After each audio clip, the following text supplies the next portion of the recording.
Welcome into the Room for Improvement podcast. My name is Sebastian Posey. To my right is Mr. Josh Zavadil. Josh, how's it going today, man? Doing well. I spent most of the day at SEC Media Days talking to coaches who told me the exact same thing as the coaches yesterday and the day before. So I'm doing pretty well, and I'm actually really happy because on the way over here, I was thinking in my car, and I realized that somewhere in America, there is a lifeguard with the last name of Hamburger, and when someone's drowning, everybody yells, "Hamburger, help her."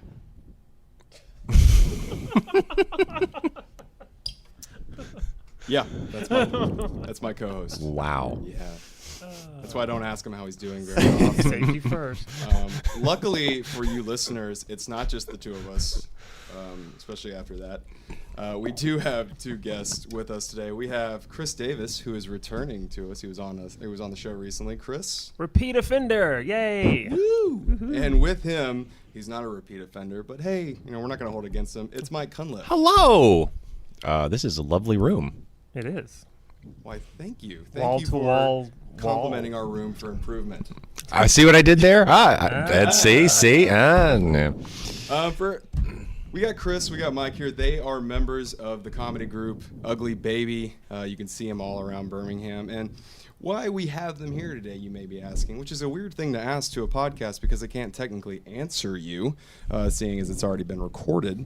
But we have them in today because one of the things we'd like to do here with the Room for Improvement podcast is really talk about what Birmingham has been doing over the years to really kind of rebuild itself and almost have this Birmingham Renaissance. And quite frankly, the Room for Improvement name, which we never had a real reason to call it, actually works perfectly for that concept because Birmingham is full of improvement lately. Yeah. Synergy. And one of those areas is nightlife. There's been a ton of growth in entertainment, and one of that is comedy. This is an incredibly long intro to get to these guys. It is. But it is. It's really long. But it is. Are we done? That's our Yeah, in fact, time. we're actually done with the podcast. That's our time, folks. Thank Sorry, you. Good guys. night. Midnight already. But getting into it, these guys are a member of Ugly Baby, and just, briefly or long-windedly, can you guys just tell us about Ugly Baby, how you guys started it, and, what led you to this, not this moment, but just, comedy in general? I will let Mike answer that question. But before, you talk about SEC Media Days, and I was actually there once, like a few years ago. We were shooting a TV show called View of the City, and we saw Paul Feinbaum's head pass by, and Hard to miss. yeah, and what you were saying about all the sports reporters, I want to be a sports reporter so bad because it would be probably one of the easiest paychecks that I could make. Because it's like, if he's going to win, he's got to run that ball. He's got to get the ball from the other team. He's got to run it. If he doesn't run it, he's going to lose. And everybody's going to feel it when he doesn't run that ball and the team and the goal and the ball. And the all right, we get it. He has to pick up a ball and run. And Media Days, it's the same thing. Every single time a coach comes into the room, well, I think we're going to be good this year. We're really confident. Hope so, yeah, Coach. We can Obvious. score more points than the other team. We got a good shot of winning this thing. really He's got to confident. get more points than the other team. If they don't, they're shut out for they're not going to win if they don't. That's what they're now for Jiffy Lube. Yeah. Next question. I feel like that would be a fun day where it's like, how do you feel going to next season? Oh, it's awful. I'm pretty sure. Did you see how bad we were last year? Yeah, it's going to be worse. I guess the only person who's done anything like that was the soccer coach, the U.S. soccer coach.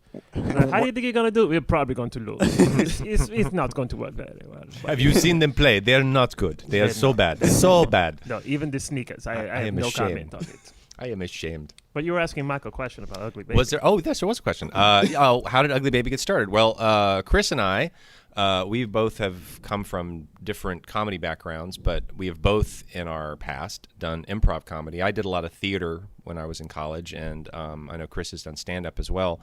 And we were part of an improv group here in town that's still around, ETC, Extemporaneous Theater Company. And they were the first, talking about the origins of comedy and improv specifically in the city, they were sort of the first group that sort of came together, and they were formed out of the remnants of several other groups that used to be around that sort of disbanded for one reason or another. And we performed with them for a while, and we started doing a style of improv that people are fairly familiar with if they've seen Whose Line Is It Anyway, where it's the short form game format where you have like, you have to say this funny word, or if you touch this person, you have to make a noise, and that kind of an improv performance. And then I think several of us that were performing improv in Birmingham, this was about 2009, I guess, I would say 2010, we all just sort of discovered at the same time the Chicago style of improv, long form, which is Second City and the Upright Citizens Brigade in New York, and a more of a unstructured, free form kind of anything goes format that was very different than any improv I had seen up to that point. And I'm sure most casual improv fans were familiar with it, but around here it was not anything anybody was doing. And so several of us just decided to get together and try it out. Not even in the idea that we were going to perform it in front of an audience. We just wanted to try this new style of improv that was very different than what we'd seen before. And the one that we watched was a Upright Citizens Brigade show called Ass Cat, where they have the audience give them a single topic, a person that they've brought out in front of the audience tells a story, a monologue, anything that word or topic reminds them of, and then the group, the improv performers, take that information and use it as the building blocks for the scenes that they create on the stage. Very different than the kind of improv we had seen before. And we started doing this just as a practice, and then we invited some friends to see it, and they seemed to like it, and they were like, hey, maybe you should try this in front of other people. And so we eventually just decided, hey, we're doing a show. We're not going to charge anything. Come out and see it. It may work. It may not. Who knows? And we wound up doing it, and it seemed to work. And so we've been doing it now for, I guess, the last 3 years. Yeah, we gave birth to a ugly baby, or collective birth. Collective birth? That sounds terrible. That sounds My parents probably said the same thing. I just want to warn you guys, Josh has been spiraling down deeper and deeper into depression. I'm starting to worry about Josh, what's wrong? Josh, sweetie, what's wrong? Bare your soul? You want a Flintstones chewable? Yeah, actually, that might help. A couple of Barneys and a Betty and fix you up. That's right. You could be iron deficient. Yeah. That's what's causing all this. Eat your dinos. See, I've been telling him that for days, and he doesn't believe me. You need to get more sun. It was a beautiful day today. You should go outside more. Okay. Well, yeah, I was inside all day. See, that's the problem. You need to be outside and eating the Flintstone things, not the gummies. Have you ever chased a hobo? It is refreshing. I have And not, they love it. Actually. If you catch them, It's good exercise for both of us. I don't even know where to go with that. So the name Ugly Baby, is that just kind of how you came up? Is there like a story behind it? we were trying to find a name. We was like, well, we're doing this, so we should at least find a name for ourselves. And so we had like a vote. So everybody would suggest different names. We all emailed them to each other, and then we looked at each one and narrowed them down to like maybe the top 5 or 3. It was very American Idol. It was very elimination. We had to, very democratic.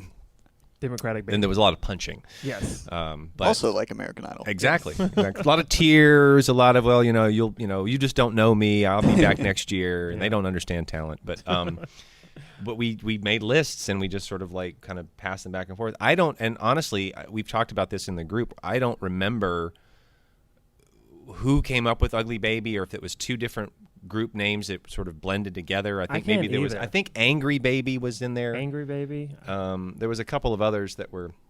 Maybe it was Eric or Nick. For some reason, I keep thinking. My personal favorite. This is one we never used. My personal favorite name for the group that was rejected was Date Rake.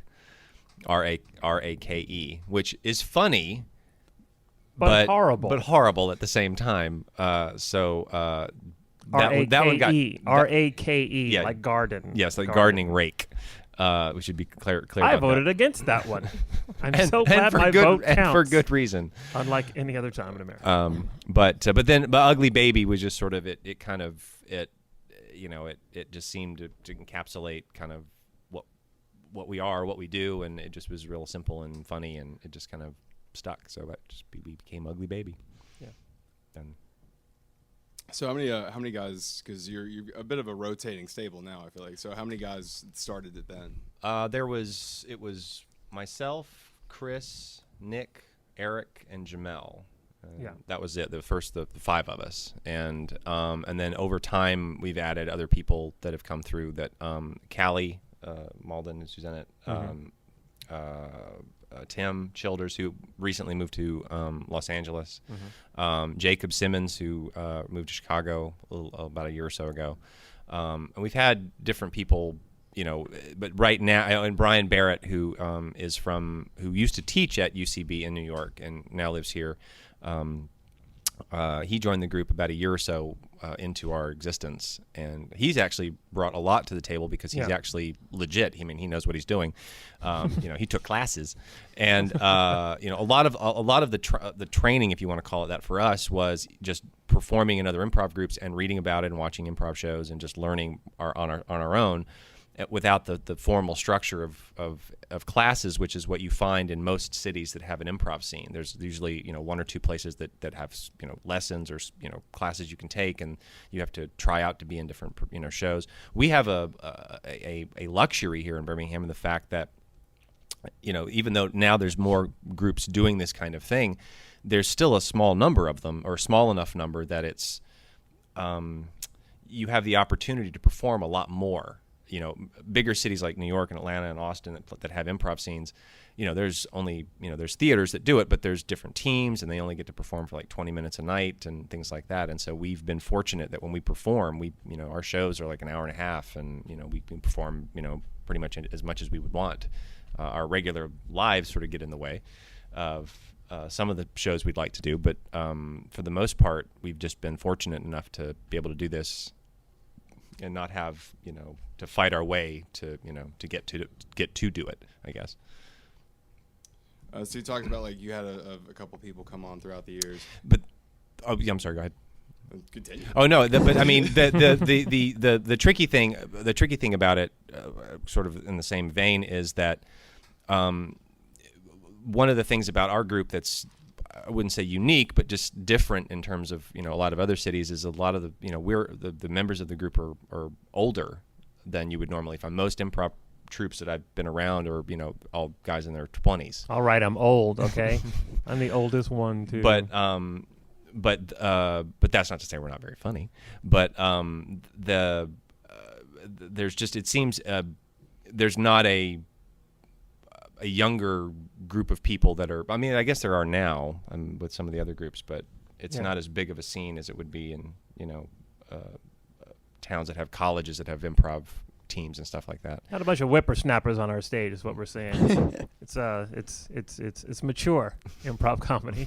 Our potty humor is much more mature than their potty humor. Yes. Our references are much older than, but we have, because the group was sort of formed informally, we don't have like a formal process for people to join the group. We just sort of, people that we meet that we think might work well with the group, people will suggest, hey, maybe you should come and hang out with us and try this out and see what happens. And we are always looking for other people to be in the group. It's just we don't have like a set sort of, okay, we're going to have auditions and this month, and we're going to have a process where you have to do this and this and this. And some groups do that. Some schools and different cities do that as well. But I am prone to take bribes. Any type of solicitation that requires money, I will take that. You can buy your way into Ugly Baby, is what I'm saying. Pretty much. I have a $5 bill right now. Sold. What do you do in the end of the month? That's $250 for me and $250 for you, Mike. Yes. The others aren't here. We're not sharing. They don't have to know about this. Stupid baby. And you basically just hit on my question. Oh, so I didn't need to ask. Okay, well there you go. See how good this is. We're clairvoyant. See, that's the experience. That's where the experience comes in. Right. I asked this last time when he was on the show, but there's differences in different types of comedy. Stand-up is a completely different type of thing. What is your favorite aspect of improv comedy? You don't have to answer that, Mike. You don't have to answer that. On advice of my counsel, I've been asked to take the 5th and the 4th and the 7th. I'm not sure which ones those are, but I'm taking them anyway. For me personally, the thing I love about improv is that you can be really lazy because you don't have to memorize anything. Wah wah. No. Hate learning lines. I'm not a musician, but I feel like that doing improv is the closest I'll ever get to playing jazz. I feel like that when you when you go out there with a group of people that you trust, and that's sort of a big part of it, the trust you have with your fellow performers that they're going to support you and you're going to support them and all that kind of stuff. When that's working and you go out there and you start with nothing, and then these incredibly funny and amazing things happen, and then they'll never happen again. They're these brief moments of just inspiration and whatever just sort of happens in front of you. And when it works, it's unlike any other performing I've ever done. Yeah, I mean, it's a great feeling when Yeah. something like that comes together. Even if you're not in the scene or you're just on the sidelines, just watching it, it's like this is amazing. This is so. And the way that people make connections between the different, the character choices, and then like I'll go out there and have an idea about a scene, then Chris will come out and say something that completely changes the tone and the direction of the scene. But it's okay, we'll go down there. We'll do that. And then he'll add on to that, and I'll add on to this, and then somebody else will come in and throw in a line, and it just grows and grows. And as you get more comfortable with your fellow performers and the audience's response, it builds and builds, and it's really I've done theater and I've done other kinds of performing, but it's really because it's in the moment and it happens spontaneously. It's really unlike anything else.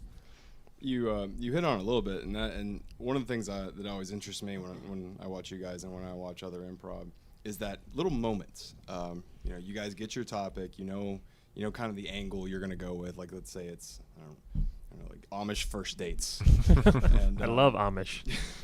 Like so you have that in front of you, and one of you walks out. So like you have a few seconds to kind of think of something in your head. Like what's really going through? Is it something that just comes to you, or just kind of play off, especially the first person that goes out? Like you said, when somebody else walks out, he might completely change the scene, but you're Sure. starting the scene. Well, when you start a scene, if you're the person out there that's instigating the scene, one of the, it's not a rule of improv, but one of the things you try to do at least is make a very definitive, strong choice, whatever it is. It might be something stupid, it might be something brilliant, you never know, but you just want to go out there and you want to make a strong, definitive choice, whatever that choice is. And initially, at the beginning of a scene, you want to establish context for the audience. You want to establish, what the scene is, maybe not necessarily what the scene is about, but who you are in the scene and what your relationship is to the other person in the scene. And you want to set that up right at the beginning. It can be something as simple as, referencing, if I'm on in a scene with Chris and I'd be like, have you talked to Mom, Chris? I've immediately set up that we're brothers, or at least we have the same mother. Mm-hmm. But something like that is, you want to set that off immediately so that the players that are with you kind of know where to take it or what's going on. You don't want to be vague. You don't want to ask a lot of questions. You don't want to put the onus on what the scene is about on your partner. You want to make sure that you're not like, hey Chris, what are you doing? It's like, Yeah. Hey, basically I'm saying, screw you, Chris, you figure this out. I'm building a sandwich. No. But you never know from show to show or, scene to scene what's going to spark your, what the audience says or something you hear. A lot of times it'll be something that's referenced earlier in the show and you'll bring it back and, things like that. But that's kind of basically when you step out there, you just want to just attack the stage and just be, Yeah, just take control. It's yours. It is now yours. You own it.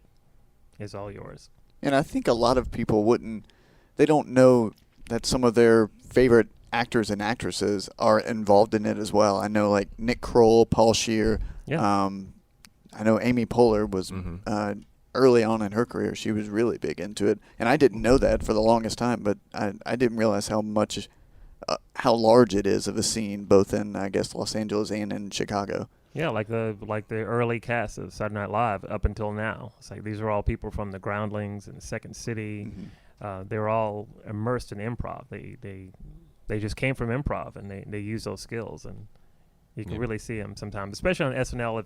They're not supposed to go off script, and I know Lauren does not like that, but. He told you that, did he? He did. Like, I guess when you get to be Will Ferrell, you can kind of go off script a little bit, and every once in a while he would just do a little tiny bit of something, and it would be very funny. He probably didn't care. If the audience was laughing, I'm sure Lauren was like, whatever, fellas. That is not a Lorne Michaels voice. I don't know why. That's the worst Lorne Michaels impression I'm ever. Lorne Michaels, and things. I believed it. I thought Lauren's in the room with us. Really? Right now. Man, thanks. I appreciate that. No, and he kind of touched on it because that's what got me a lot more kind of into improv. Because one of my favorite shows, I didn't realize was mainly based off improv, and that's The League.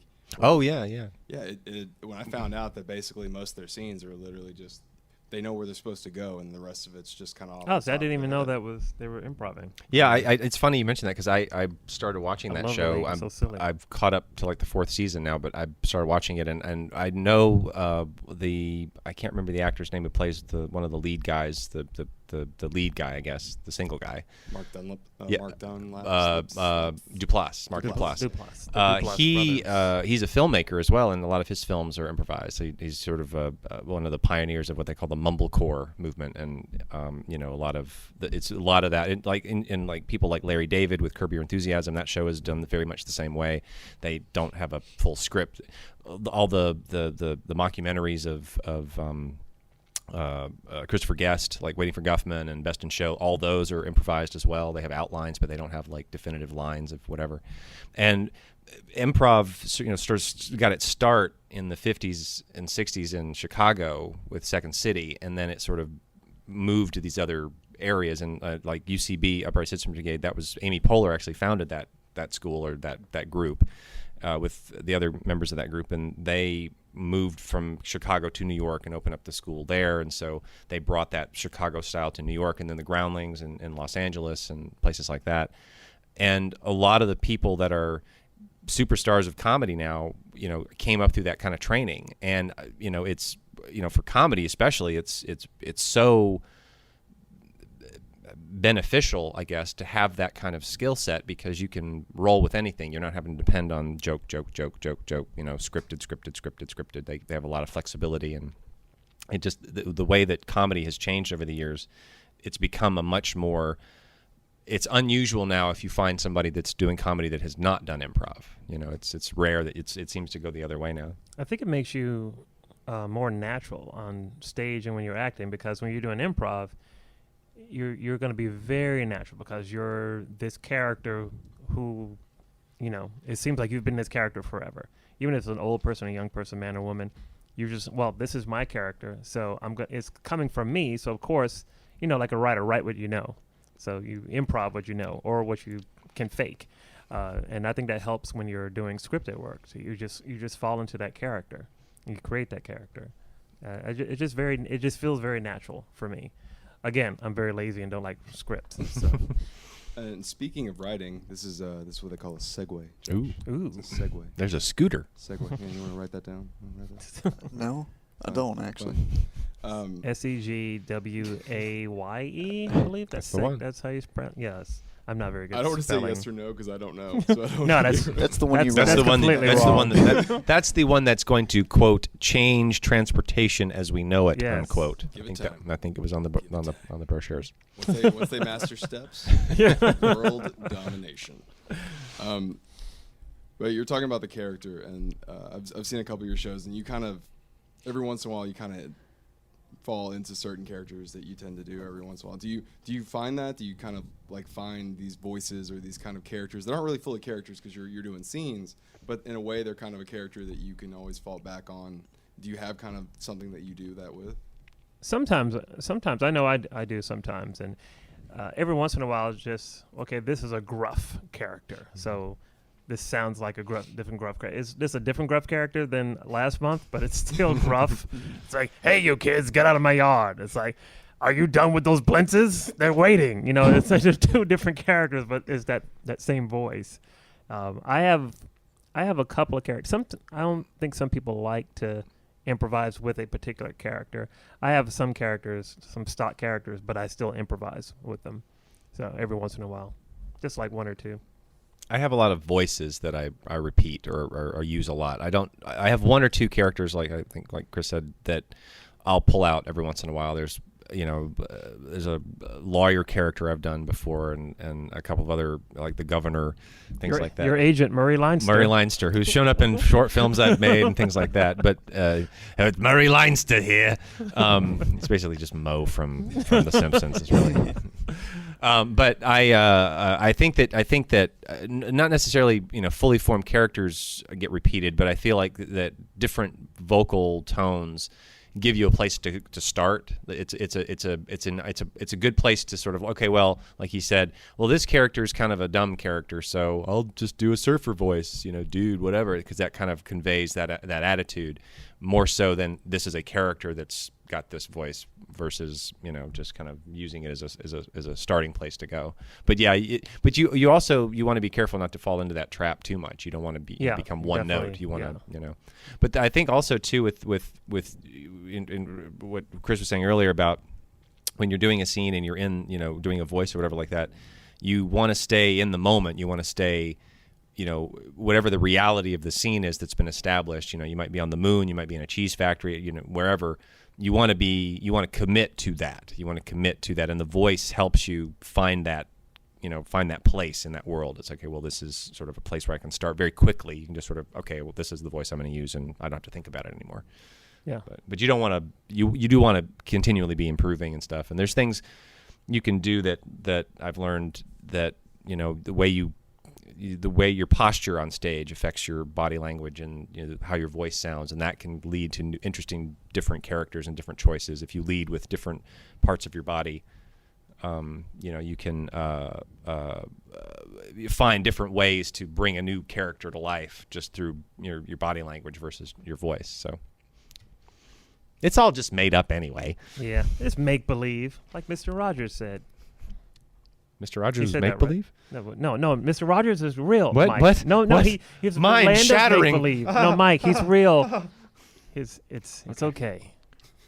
Sorry, I was kind of curious if we're about to have like a huge metaphorical breakdown. As long as you don't tell me Kermit's not real. No, Kermit is real. Okay, good. He is real. He's actually here. What? He is? So you guys do more of the long form. So you rely a lot of times on audience suggestions. So you've been doing this 4 years now?